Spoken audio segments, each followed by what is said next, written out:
howdy people, I'm Leonie. I'm just a resident ratbag on the internet. I like to talk shit. I've been talking shit online for a really long time, and I feel very lucky to do it.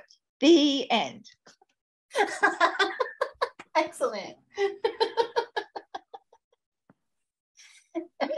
So I wanted to talk with you today to talk about something that I think both you and I are pretty good at, but a lot of small business owners and entrepreneurs are bad at, which is setting boundaries in your business and not feeling like your business is controlling you and your clients and customers aren't in control of your life. No, thank you. I know. No, thank you. So, I think that you teach people how they can treat you. Yeah. And that is a very important thing to do from the very, very beginning of a relationship, including a business relationship. Absolutely. And you know, the thing is, it's amazing how people think that business has to run their life. Like for me, my life runs my life. So I've got my life, my family is my biggest priority, and so they get first dibs. Well, family and health, because I have discovered over the years that if I put health second to parenting, that also shits itself, because then I don't have the physical ability to parent. So that has to look after itself. And, you know, the health stuff includes mental health. If I don't look after my physical health or my mental health, then I'm not going to be able to parent very well. So those are the driving forces of my life. Now my business is there as kind of, it's something that I dearly love, dearly. And it's a small piece of my life, a potent piece. It makes me a shit ton of money, but it's a small piece of my life and it's done a very small chunk. So for me, I've only ever worked like 10 hours a week in my business. And that was kind of born out of necessity. I used to work for the Australian government full time when I started my business, and I didn't leave that job until I had a baby. And so by that point, babies kind of take a bit of time. Just a little. just like a little hobby. So I really had to work out like, okay, I've got fuck all time to like run this business, and I also have a lot of life to live. I have a baby to look after, and you know, I want to spend as much time with my husband as possible and have my best life. I want to live my best life. I'm not going to live in service to my business. And so that means being very strategic about how I'm going to turn up in my business, when I'm going to turn up in my business, and what people can expect from me in that business. And so I'm always trying to clearly communicate, like, this is for you if you can, like, you know, keep your energy and manage your energy yourself. If you need a lot of hand holding, if you need one-to-one support, I'm not the place for it. I really am not. And I've, even with having a lot of boundaries in my business, even with the fact that we fire clients if they're not the right fit for us, you know, I have people who stick around in my business for decades and decades. You know, you and me have known each other for 20 something years now, which is amazing. Yeah. Online. And I just, like, that's how I think of it. It's like, my business is full of friends, and I want to treat them incredibly well. And just like with friends as well, I also am very clear about who I am and who I'm not. Like, I've got a friend who's just moved down the end of our street, and she's like, oh my God, Leonie, we could go on morning walks together. And I was like, we could. And we're not going to. That's gross. No, hush now. Hush. So even with friends, I'm clearly saying, like, I can do this, but I can't do that. Yeah. I've found that people will find ways to get a hold of you. Like outside, you say, okay, my business hours are this, I'm available these ways, but then everybody's always trying to find a way around it. And I have found that, like, the best strategy is to just ignore it, because if you never respond, they don't really try again. No. No, like I don't even notice anyone trying to get around because they just get ignored or blocked. Like I've clearly said what we're doing here, and if you can't partake to it, we have had somebody like get around it by working out the personal Facebook profile of one of my assistants and then private messaging her to try and get support. But my assistant knew to shut down that shit and was like, no, block. Email this for support, like everybody else. Like everyone else. Yeah. Yes. Yeah, we had a customer try to LinkedIn message one of our support staff. Okay, great. No, that's not how we do support. No. I had somebody, because I'm not hard to find online. I have a unique name. So pretty easy for people to find me. And there was somebody who did need support with one of our products who managed to find my personal phone number and call me. Wow. Call my personal cell phone wanting support. Yeah. No, I have had that happen once. And it was because I couldn't work out how to use an email. And I said, oh, you'll have to email in about that. And I hung up on them.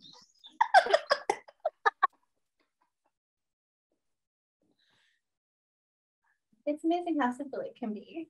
Yeah. And the best thing is that my people are so well versed now that, say, for example, we have forums for our clients for lots of things, but we're very clear these are the rules. And also, if you have a support request, then you have to email in and say, like, forums are not the place for support. And so the best part is that people are so well trained. If somebody asks a question like that in those areas, somebody else who's not even on my team, just a fan, will reply back and go, oh, hey, they don't answer emails like that here. You have to email support@leoniedawson.com. And they're like, oh, okay. So it's just set and forget. And we also explain to people, like, one, Facebook messages, Instagram DMs, or just weird ass ways to contact us is not the best way to get service, because you email in, we have that whole customer service system set up, and we can help you far quicker than any other way. And we can also, correlate your email across to, our customer service. Tied to your purchase. Yeah. But if you're just, DMing us from some fucking weird Facebook profile, we don't know who the fuck you are. No, we don't. So I know you use appointment scheduling because I had to schedule this call with you. Yes. So how do you use appointment scheduling to set boundaries?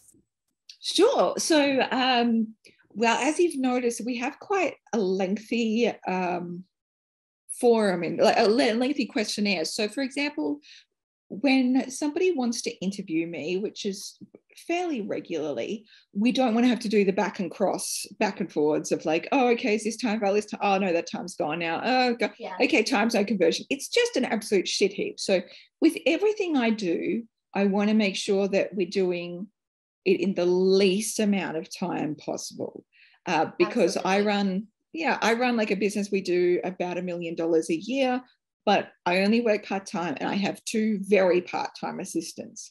So we're not going to take on every single thing, and I'm not going to say yes to every single thing, and we're going to automate the shit out of everything.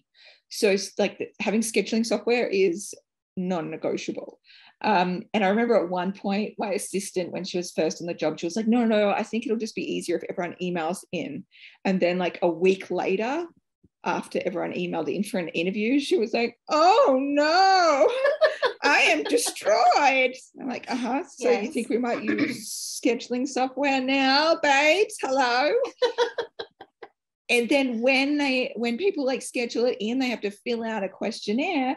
And it includes not just contact details and Zoom links and all that sort of stuff, but it also ensures that anyone that interviews me is in alignment with our company values and ethics. So, for example, I always make sure that we ask, are people engaging in anti-racist education and, social justice, that they're, pro-LGBTQIA+, they're not conspiracy theorists, all that kind of stuff, because Otherwise, I'm going to turn up on their podcast and I'm going to say some shit that annoys them, or they're going to say some shit that annoys me. And that's not a cute vibe.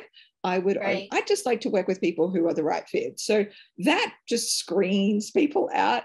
And we have had someone answer no to that question. Are you committed to anti-racist social justice work? Oh, no.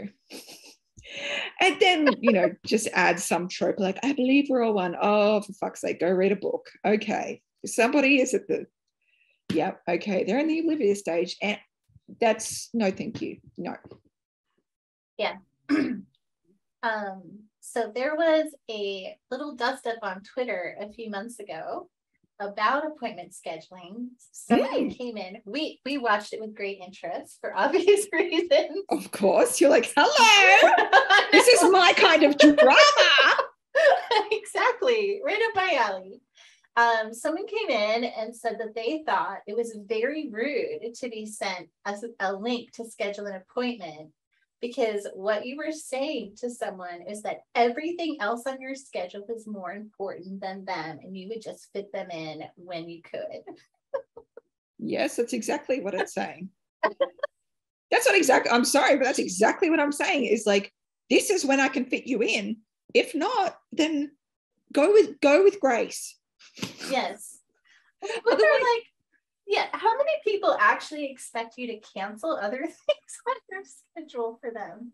Yeah, like, fuck your children. Just talk to me. Yeah. Need that dentist appointment? Fuck going to the oncologist. You don't need that scan, do you? I think you need to hear from me. Now, was this a man that was upset that he was being told I'm no? reasonably sure it was, yes. Oh, what a surprise. What a shock.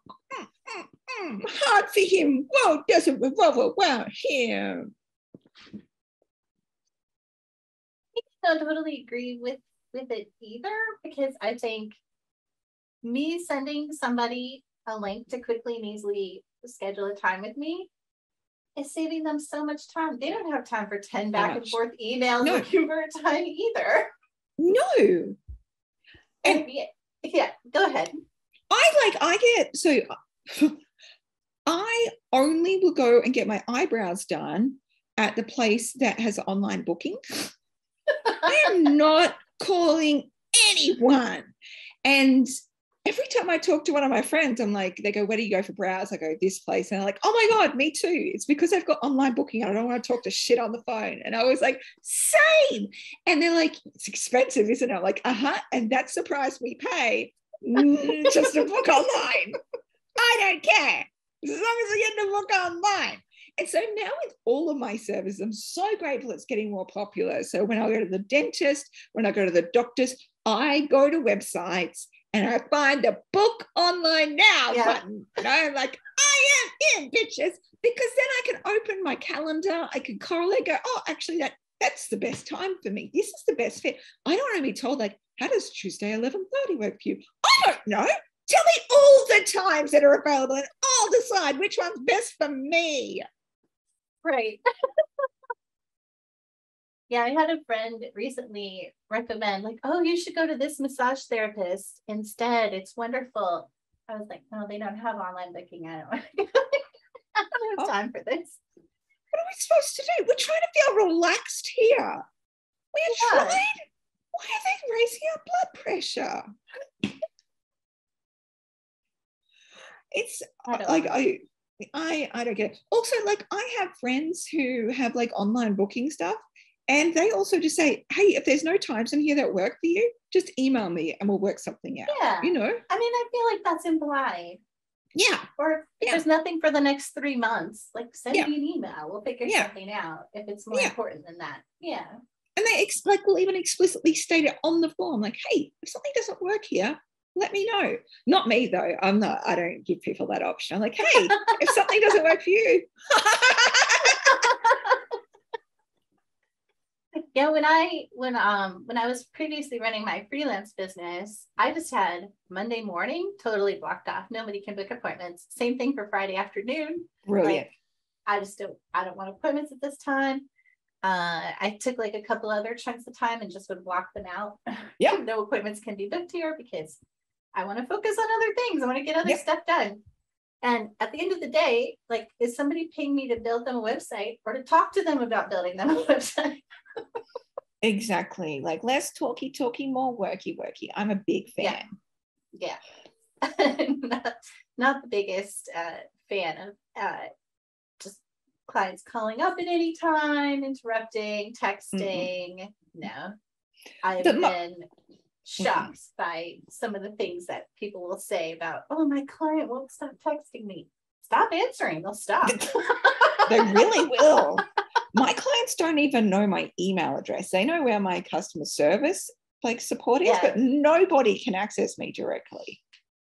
Yeah, the same for the software business. The support email is public, our private emails are not. Yeah. Just no thanks. And it's because I don't want to spend all my time managing an email inbox. That's actually not my job. No, and it's not productive. No, my customer service people are way better at answering customer service emails than I ever will be. So that's not in my zone of genius. Yeah. That's actually like a running joke in my business, is that I'm not allowed to answer support emails. Yeah, not I get for very you. Angry. Not for you, Nat. Not for you, babes. Not one of my strengths. You have so many gifts, and that's not one of them. No, my business partner was shocked. He was like, "You're like the nicest person I've ever met." But when we started having to do support, I was shocked. I just can't be nice sometimes. If you're like, well, if you weren't an enormous idiot, you would have seen that this button is here. I'm not just like, I don't register days passing. And so the inbox would be neglected for, I don't know, weeks on end. And I'd be like, oh, is that still in there? Okay. Yeah. Oh, distracted. Yeah, as ours used to be before we hired support staff. I always say that like getting customer service virtual assistant is the number one thing that business owners can do, because it saves you so much time and your people will be treated so much better. Yes. I think, and it's not just time, it saves you so much of your energy. Yeah. It is just like, for me, answering all of those support questions is just draining. Mm-hmm. It is. I do not want to do it. Whereas other things in the business I get excited about and I feel energized. That is not one of them. that is not one of them. And the thing, like I always say, like VAs, like you don't have to hire a full-time one. You don't have to hire a part-time one. Just like have a contractor. I remember when I first started out in business, I had somebody doing like 3 hours a month for me in 6-minute blocks. 6-minute blocks. And she would go in and do emails like every day or every second day. And it was amazing. Like she could, just when they're in the mode of like, okay, I get in, I answer all the emails. We've got the template set up, standard operating procedures, all that kind of stuff. Emails done, 12 minutes, or in a particularly heavy day, 24 minutes. Wow. Better than I can do. Nope. I don't think I've ever answered emails in 24 minutes before. I'm just like, oh, yeah, I'll definitely do that. Oh, while I'm there, is that a bird outside the window? Like, it's going to surprise everyone, but I do have ADHD. What? What? Who says? Well, being an entrepreneur, like at least 30% of entrepreneurs have ADHD. And then I love there was, yes, of course we do. Right? And then I love the part where they did a big research study on CEOs and got them to just to like tick a list of things that they identified as being. And they found that like 70% of them identified ADHD characteristics, even though they hadn't been formally tested, but it was like fucking obvious. I mean, I kind of feel like in some ways it would be a strength.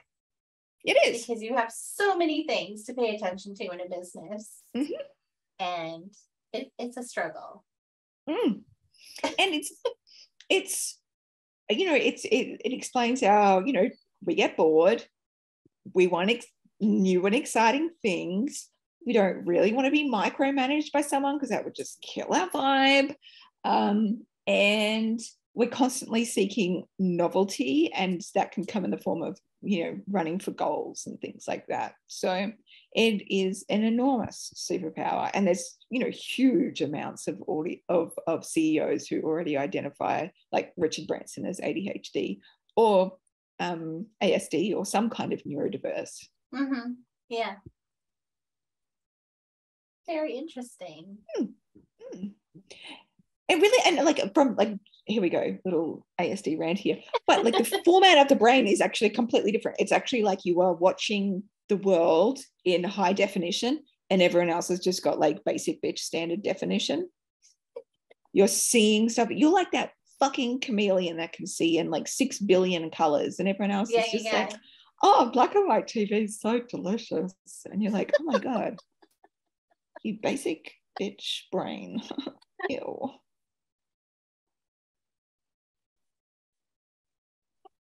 So earlier you brought up the values of your business and how you were always looking for to work with people who were aligned with that. Is that something that you have like spelled out in writing and established in your business? Do you mean with clients or with staff or both? Both. Yeah. I have been really clear, and I think especially in my boundaries, even just by being very specific in my boundaries of like, this is what I will do and this is what I won't do. This is what I believe in. Anybody who knows me knows where I stand politically and on social justice issues, because I'm very loud and annoying about all of those things. And so clients are aware of, very aware of where I stand. Yeah. And that it's not really up for discussion. Like, I've had people on group coaching calls and somebody wanted to talk about, not getting vaccinated and conspiracy, their beliefs around that. And I was just like, no, I actually I don't argue with science. And I'm here to support people who don't actually have a choice in trying to protect their immune system, So I'm very clear about that. And it means that when there's going to be some people that it's a miss for, and that's totally okay. Like after 20 odd years in online business, I'm very comfortable with some people going, oh, well, that's not the right fit for me anymore. I'm like, that's totally cool. Go with grace and find somebody who is. Yeah. And just with staff as well, for me, it's very important to find staff that are a ethical match for me. And I also personally don't hire people who are neurotypical because I'm actually way too annoying to neurotypical people and I don't understand a fuck about what they're saying. I don't understand what they're saying. I'm sorry, but I don't have I can understand what neurodiverse people are saying all the time because they just say exactly what they're saying. But neurotypical, I'm like, what does that even mean? What do those words mean? They're not saying what they actually mean. There's supposed to be something under these lines. And then I have to send it to one of my friends who is still neurodiverse, but less neurodiverse for me. I say, can you translate this for me? And she go, oh, I think what they're saying is this. So I don't actually have time to do that all the time. So I just prefer hanging out with more neurodiverse people because I get what they're actually fucking saying.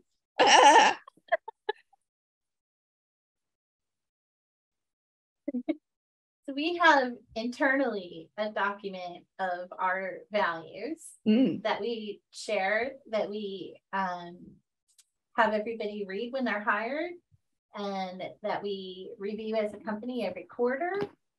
And we evaluate employees, like we make our hiring and firing decisions off those values.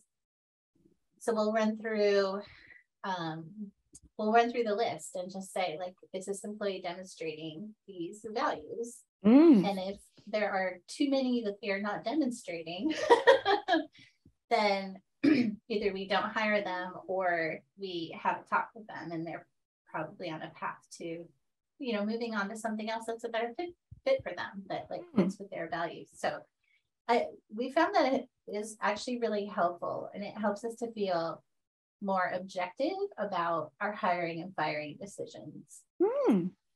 That's really smart. I'm very impressed with you. Thank you. Yeah.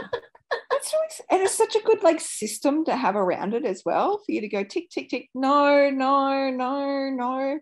It's just like giving you little red flags as a warning beforehand.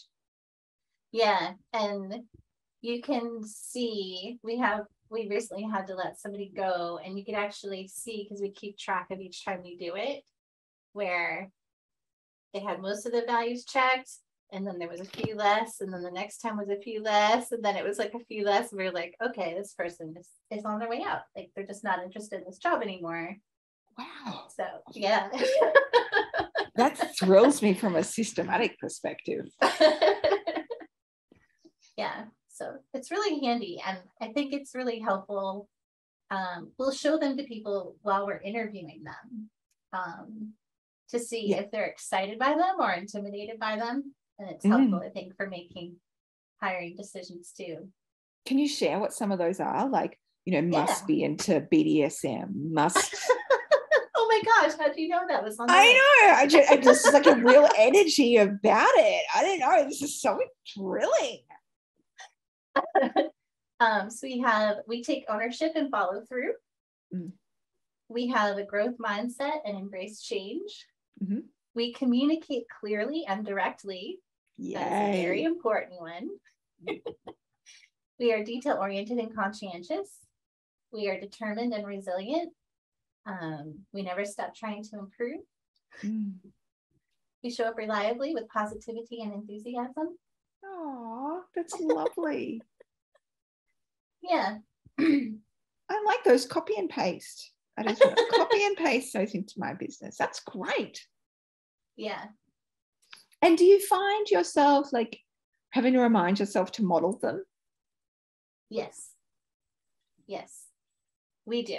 We will, if we're trying to make a big decision, sometimes we have to go back to this list. Like, okay, like how would we make this decision? Like, that's following these values.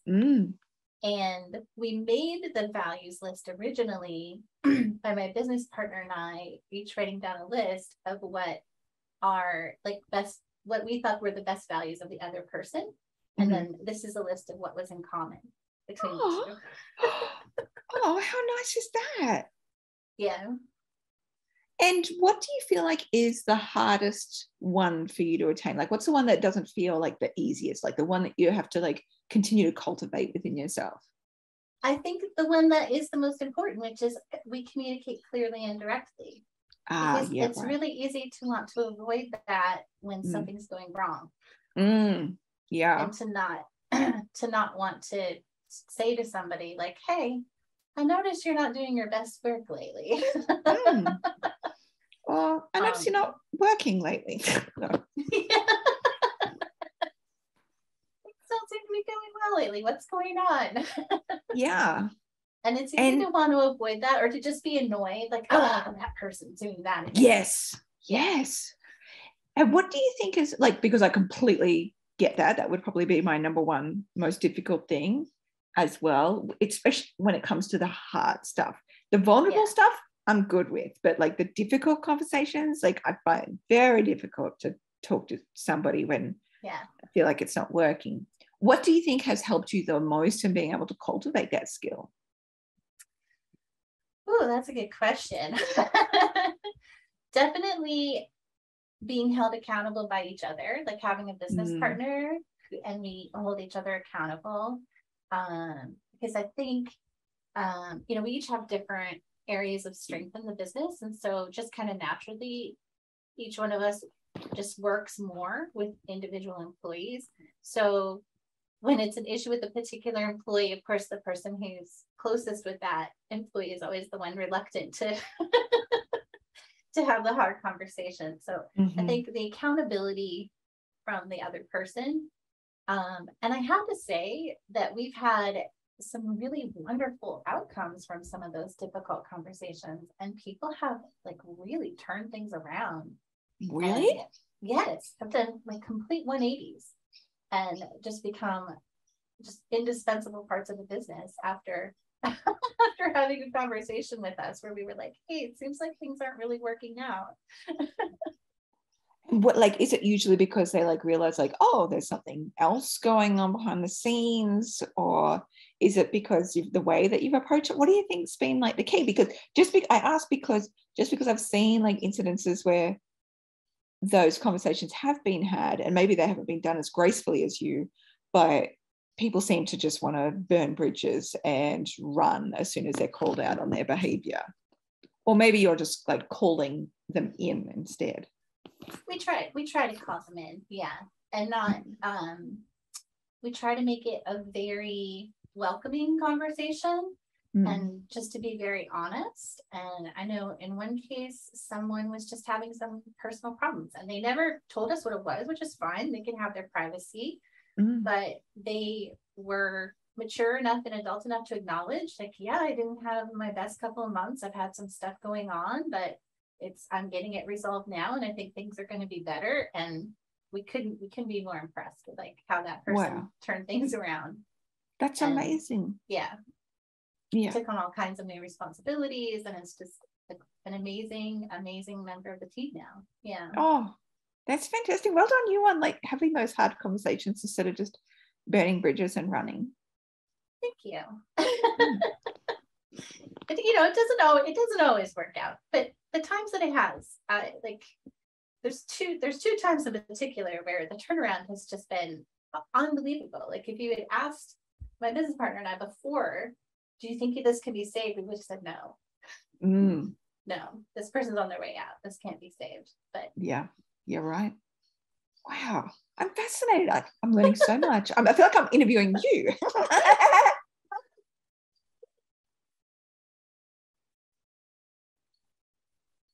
It's all right.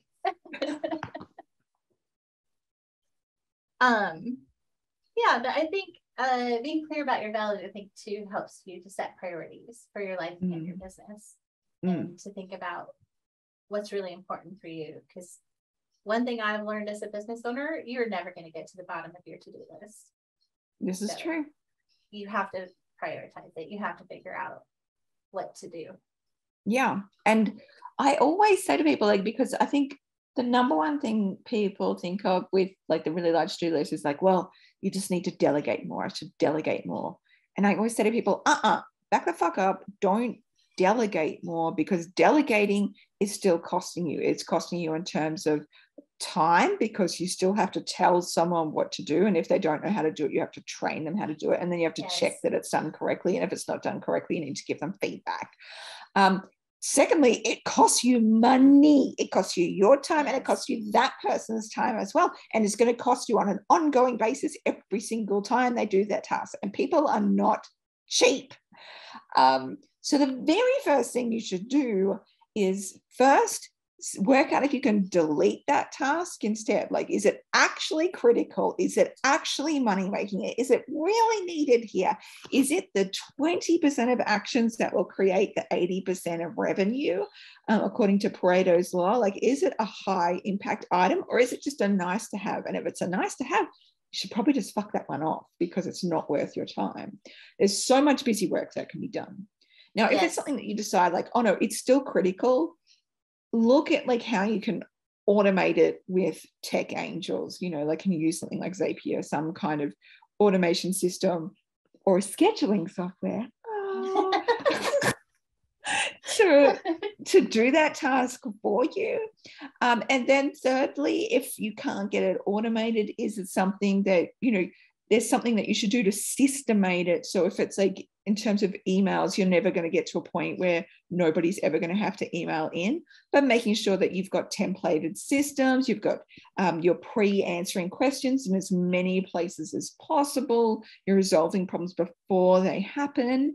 And then after those three steps have been followed, number 4, the fourth option is delegate. So if you can't kill it, if you can't automate or systemate, then you can go to delegating. And even when, you still need to use the other ones within delegating as well. Kill a part of the task, systemate part of the task, automate wherever possible.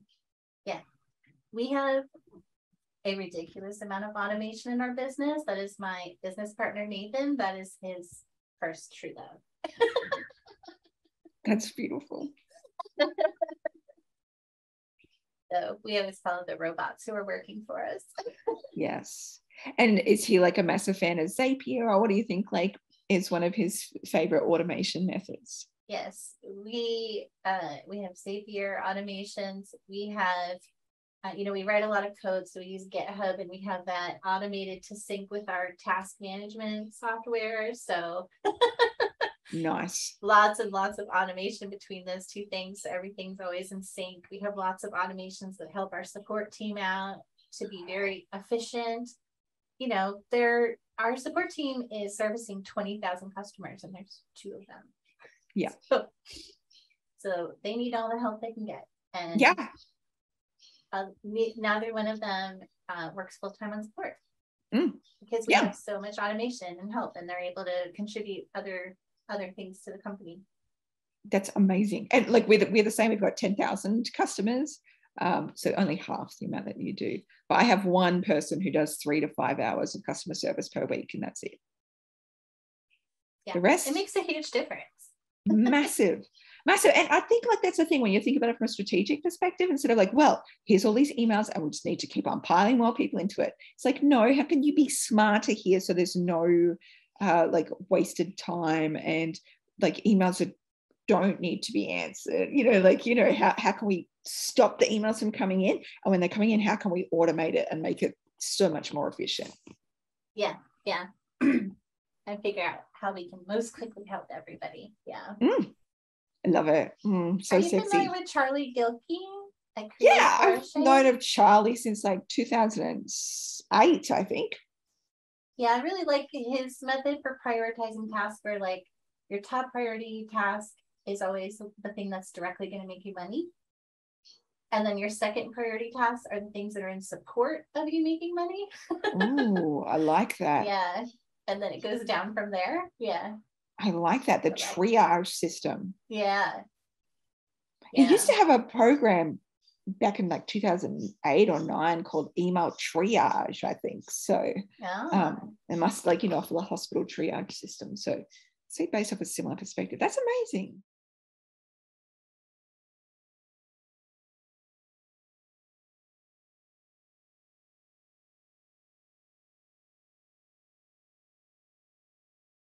Yeah, I don't know how to wrap this all up now. I'm not a professional. I mean, this is like, Brene Brown talks about shitty first drafts or fucking first drafts. This can be a fucking first draft podcast. I think you nailed it. Yeah. I think we did great. And maybe I'll sing you what's this podcast called again? And I'll make a little song for the end. Fox Talks. Fox Talks, where you should schedule your shit, but only we're simply scheduling. Da-doom. Excellent. There we go. It's all right. Just thank you. Promo. Oh, you are the cutest. I love you. Thanks for this chat. I love you too. Thank you for this chat.